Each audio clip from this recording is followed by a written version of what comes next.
Episode of Travelogue, we're going to take you on an adventure as perilous as it is fun. We're going to be retracing the fabled Tea and Horse Trail. We'll be heading to the legendary Shangri-La and its iconic Songzanlin Temple, followed by learning how to make a cup of buttermilk tea in the house of a Tibetan family. There'll be some horse riding, wine tasting, and plenty of other stuff as well. So enjoy!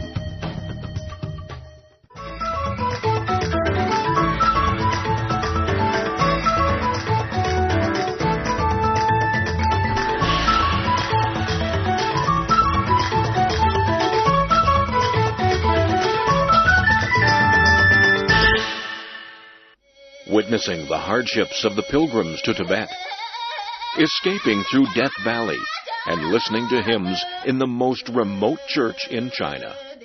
These are some of the highlights of an amazing adventure along the 1,500-year-old Tea and Horse Trail. Travelogue takes you on a legendary and perilous journey, joining a modern-day caravan as it winds its way among the rugged mountains from Yunnan to Tibet. It's a journey through a land of almost untouched culture and natural beauty. Retracing this fabled cultural and economic lifeline in China's history, join Travelogue on a 3-part series, Adventure on the Tea and Horse Trail.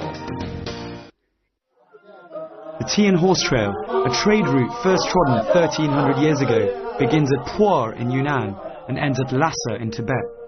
Over the centuries, tea, horses and many other goods have made their way onto neighbouring countries. The trail winds its way among some of the highest mountains in the country, where landslides and heavy snow are just some of the constant dangers.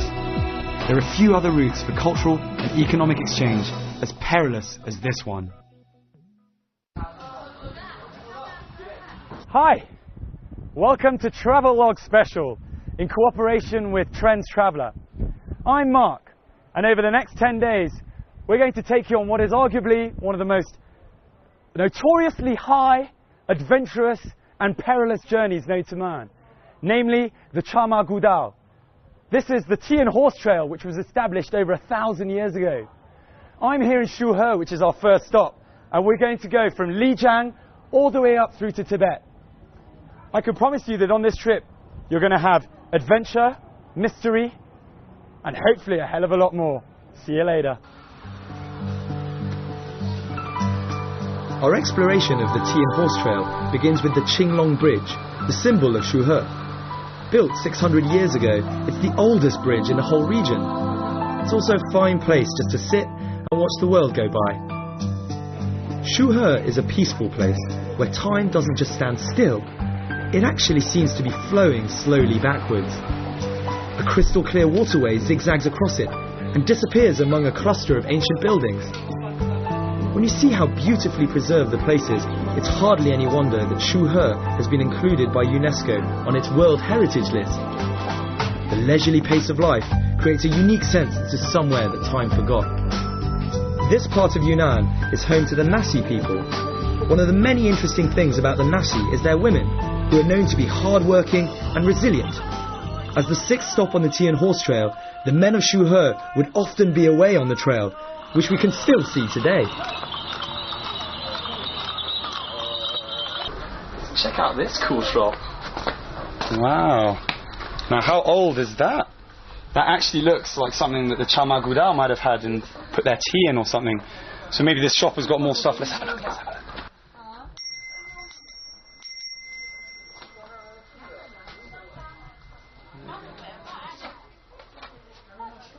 What do you reckon this was? It's probably really dark at night, so they'd be looking around. This would have come in useful. This would be one of the things I would have taken. Good choice. A title you hear mentioned a lot here is Ma Guotou, the head of a caravan. He has to be both strong in character and in body if he's to manage a caravan along this long and arduous journey. Often, he'd use his own horses to carry the merchant's goods. Throughout the history of the Tea and Horse Trail, the Nasi people produce more than their fair share of Ma Guotou. So if we're going to meet some of these legendary figures, Shuhe is obviously a place to look.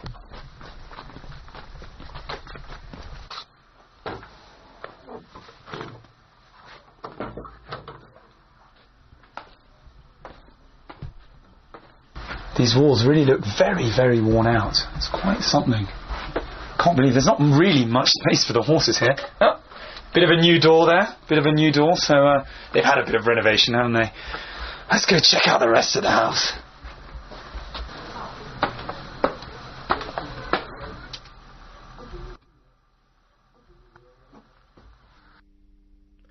It was quite surreal waking up in the beautiful surroundings of this peaceful, ancient town.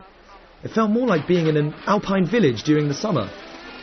People were slowly going about their daily business in much the same way as they have for hundreds of years. I've managed to get some information about a Magwoto, and so we're off to see if we can meet him. Grandpa Jiang, now 83 years old, is still working.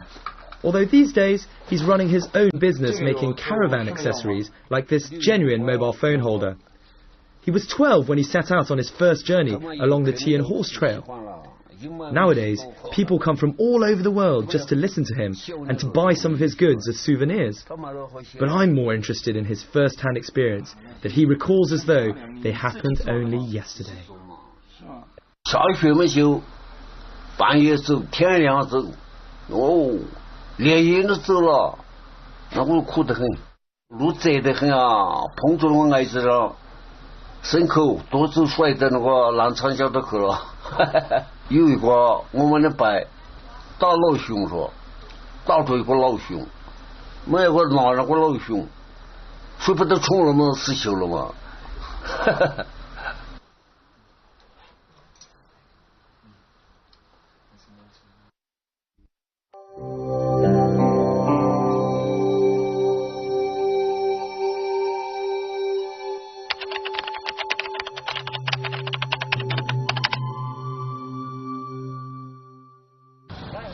？6:30 in the morning.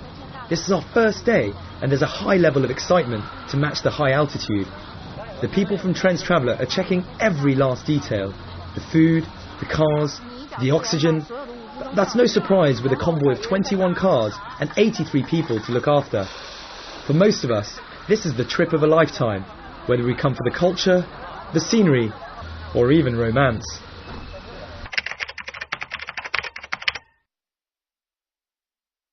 我特别期待滇藏之行，这是我梦寐以求的。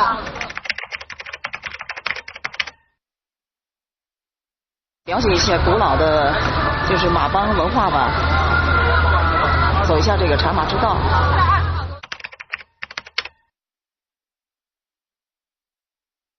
Want to fall in love again? Oh! Fall in love again.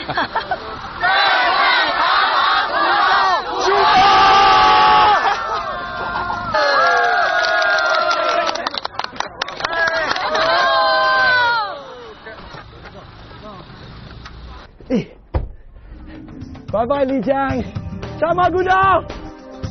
At last, we're off. We've all been warned about the potential dangers that lie ahead on this long journey. The weather can be unpredictable, the winds may be high, and there may be landslides.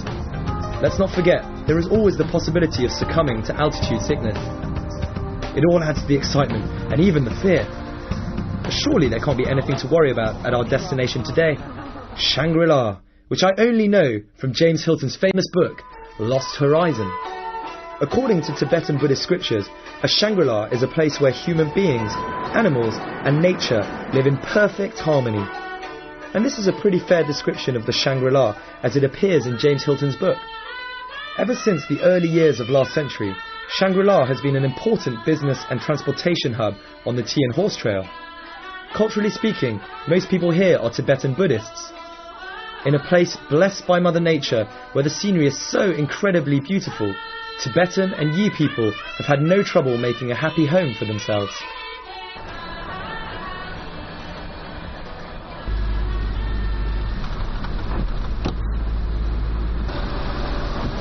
Well, I'll tell you what, 2 minutes ago I had my sunglasses on, well probably about five minutes ago I had my sunglasses on, and it's now raining like hell, really raining hard. They say that the weather in the mountains is much like a monkey's face, ever changing. For the last few hours we've had sun and rain and sun, as if the weather can't quite make up its mind. But then something happens that really brightens up my day. we chance upon a group of Tibetan girls singing and dancing at the roadside. The old maxim rings true. If a Tibetan can talk, they can sing. And if they can walk, they can dance. How they're not tired is absolutely beyond me.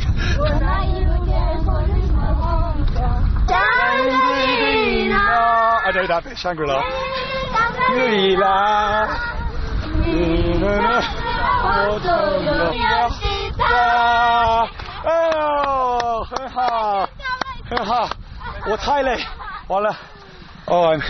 That was really the most tiring thing I've done in about probably 26 years.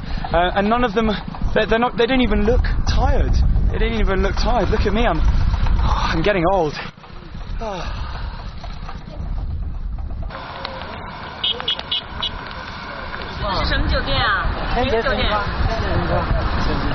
No sooner do we arrive in Shangri-La town than we're whisked off to the renowned Songzhanlin Temple, a magnificent lamasery carved into the hillside and the largest Tibetan Buddhist temple in Yunnan. This is going to be my very first glimpse of Tibetan Buddhist culture. I find myself being lured up the stairs by the melodic sound of a beautiful voice. So I've made it to the top here at the Songzhanlin Temple, also known as the Small Patala Palace, which is extremely important in Tibetan Buddhist religion. And apparently they've got jewellery that's been collected over hundreds and hundreds of years. Built in the 17th century, the Songzhanlin Temple is a treasure trove of cultural relics, including 8 gilded Sakyamuni statues over 200 years old and a collection of Tanga scroll paintings in golden ink. This temple is home to more than 700 Buddhist monks. Buddhism became a major presence in Tibet towards the end of the 8th century. To Tibetans, Buddhism is more than just a religion.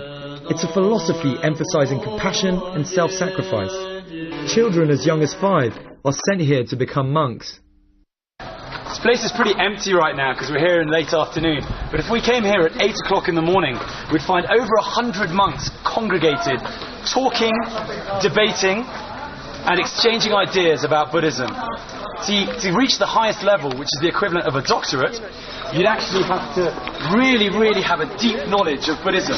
So they come here, they walk around, and they ask a question like this. So you say, ask a question. If you want to take the question, you put your hand up here. It's pretty cool. It's pretty cool.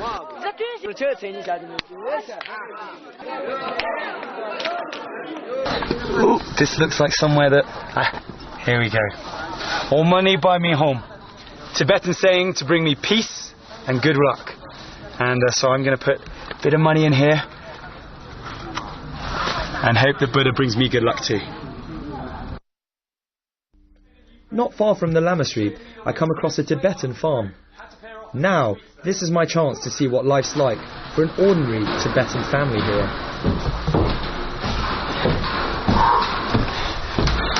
Time for some butter tea. Ni hao. Hi. Hey, 谢谢。哎，这边，哎，你好，你好，你好，来，在那边坐吗？在这边。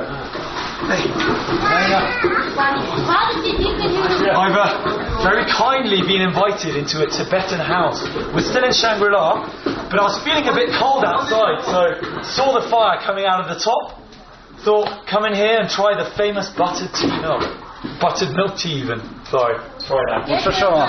酥油茶，酥油茶，酥油茶，这么说？酥油茶，酥油茶，酥油茶。 Give it a go.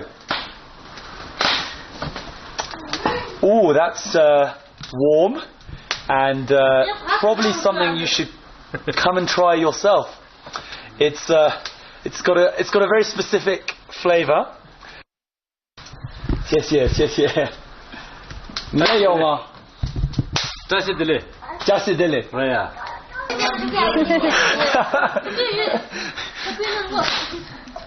Look at that, we've got the whole family here. They're all going to teach me how to do this. 1400 or so years ago, Tibetans got into the habit of drinking black pu'er tea. It quickly caught on because they found it helped digest the meat and milk that constituted what was a pretty heavy diet. They often mix the fermented pu'er tea leaves with yak butter, creating a salty, rich liquid. So now we know one reason for the popularity of the tea and horse trail: the Tibetans' thirst for tea. The father tells me he drinks on average 6 or 7 cups a day. It takes, as you can see, a lot of effort just to make that little cup of tea over there, so I'm going to probably have to drink a bit more, which is fine because I made it myself.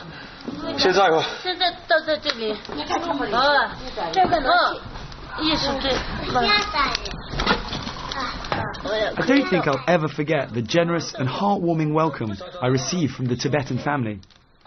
The whole family lived together on the farm and raised cattle and grow barley. I discovered later, though, that the father himself worked on the tea and horse trail years ago. In fact, most of the older men in these parts have earned a living in one way or another from the trade route. I'm delighted to have had an actual taste of Tibetan culture.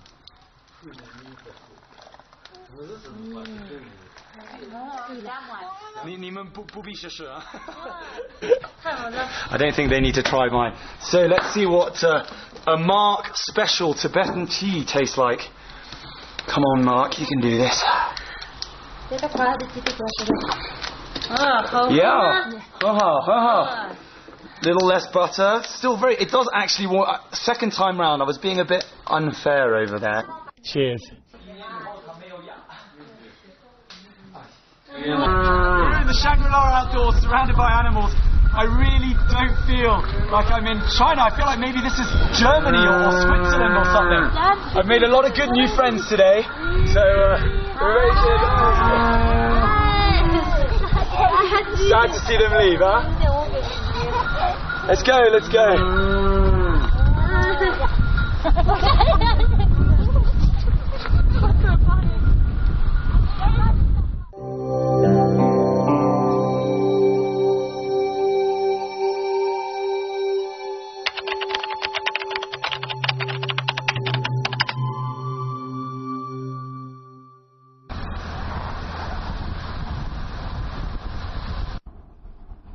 It's our second day on the road of this wonderful Chamaguda adventure. We've already had a few casualties, unfortunately, last night due to the altitude. 4 people apparently have been starting to feel slightly ill, and in these circumstances we need to slow them up straight away and they need to rest. But we've headed on, had a good bit of breakfast all morning, and now winding through the hills in what seems to be actually, we're about over 3,500 meters high, and feels like we're heading up towards the clouds. Today, our first stop is the Napa High Nature Reserve, the largest area of grassland in the region. It's also where the rare black-necked cranes, of which only 6,000 remain in the world, come to winter. Apparently, in the past, other visitors have been here too, as the Magwotos used to bring their horses here to feed and rest. Time to get on a horse.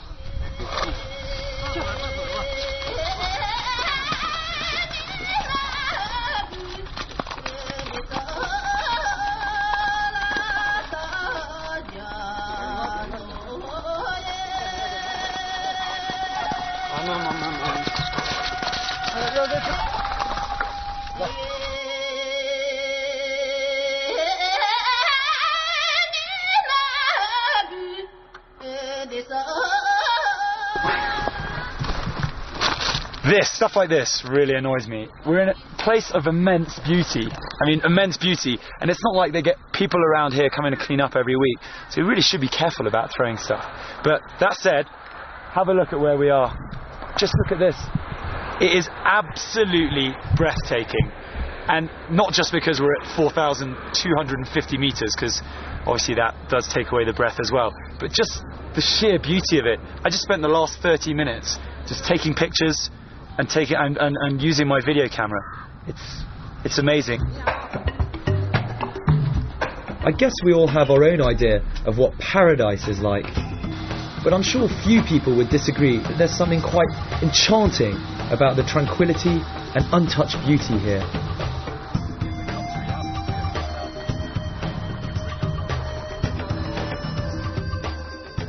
Next stop, the Pagoda Forest. a fantastic place to see the famous Meili Holy Mountain. And I can also burn some juniper incense, which Tibetans believe bring luck and prosperity.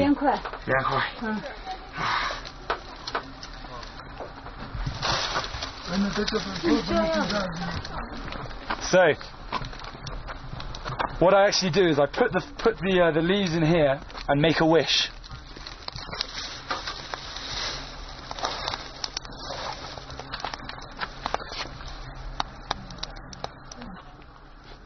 I prayed for a safe journey.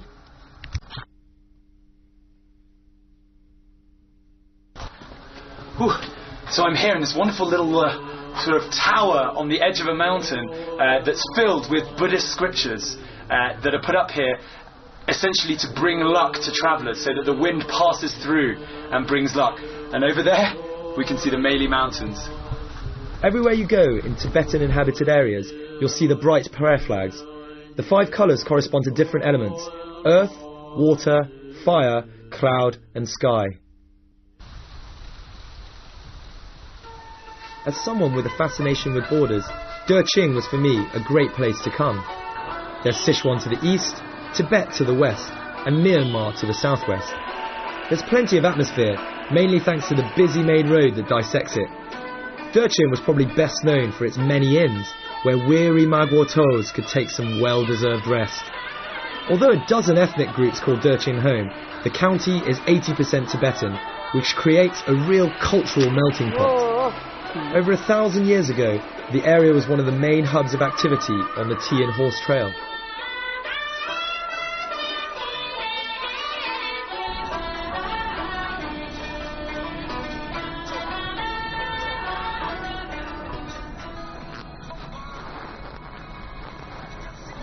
You see that? You got as good a view as I have. The Mingyong Glacier is probably one of the most beautiful and awe-inspiring sights I've ever seen. At first, it looks like a river on the side of a mountain. It runs from a height of 5,500 metres above sea level, all the way down to 2,700 metres. That's only 800 metres above the Lansang River. It's one of the lowest altitude and lowest longitude glaciers in the world. Sadly though, this zigzagging ice dragon is now retreating 50 metres a year. At the foot of the Mingyong Glacier, I find myself in the south of France. If you've read Lost Horizon, you'll know that the monks ate berries to maintain their health and stay young. The French missionaries who came here 100 years or so ago appear to have had a similar idea as they planted grapes, from which they naturally made wine. The vines were brought all the way from France to this region, where almost every family started making its own wine. Who would imagine that in such a remote Chinese village you'd find people drinking French wine every day?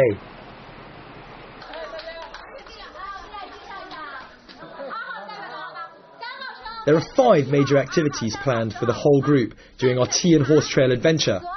So now, it's game time! Okay, we're playing a quick game now. What we've got is five different glasses with wine and non-wines inside, okay? 3 of them have been grown locally. Only 1 of them is over a year old. We have to find which one that is. Let's go and have a look.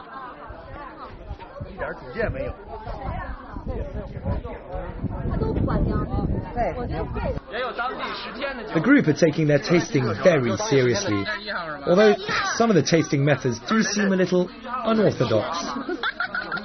And the more they drink, the more confused they become.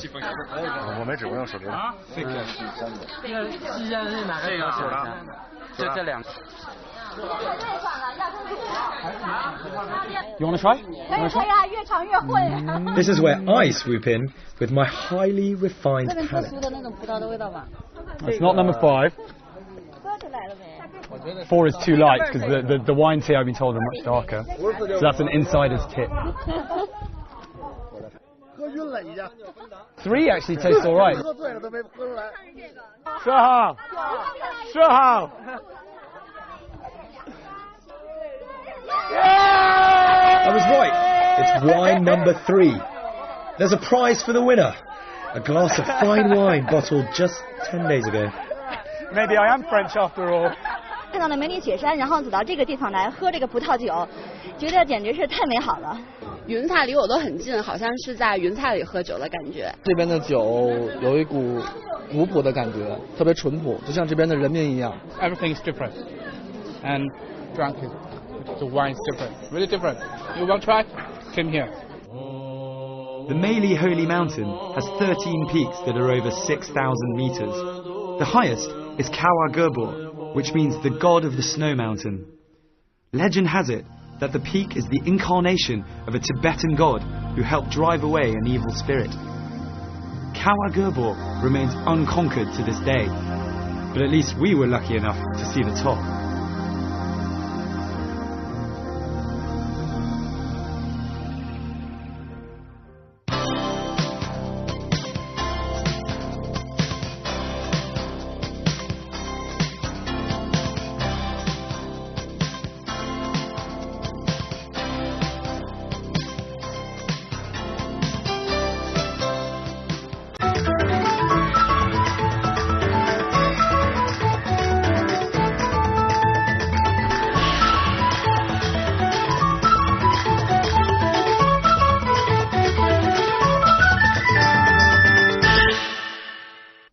Witnessing the hardships of the pilgrims to Tibet, escaping through Death Valley, and listening to hymns in the most remote church in China. These are some of the highlights of an amazing adventure along the fifth. Hi, welcome to Travelogue Special in cooperation with Trends Traveler. I'm Mark, and over the next 10 days, we're going to take you on what is arguably one of the most notoriously high, adventurous and perilous journeys known to man, namely the Chama Gudao. This is the Tian Horse Trail, which was established over 1,000 years ago. I'm here in Shuhe, which is our first stop, and we're going to go from Lijiang all the way up through to Tibet. The Tian Horse Trail, a trade route first trodden 1,300 years ago, begins at Pu'er in Yunnan and ends at Lhasa in Tibet. Over the centuries, tea, horses and many other goods have made their way onto neighbouring countries.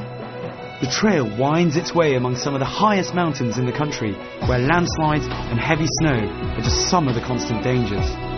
There are few other routes for cultural and economic exchange as perilous as this one. This episode of Travelogue, we're going to take you on an adventure as perilous as it is fun. We're going to be retracing the fabled Tian Horse Trail. We'll be heading to the legendary Shangri-La and its iconic Songzhanling Temple, followed by learning how to make a cup of buttermilk tea in the house of a Tibetan family.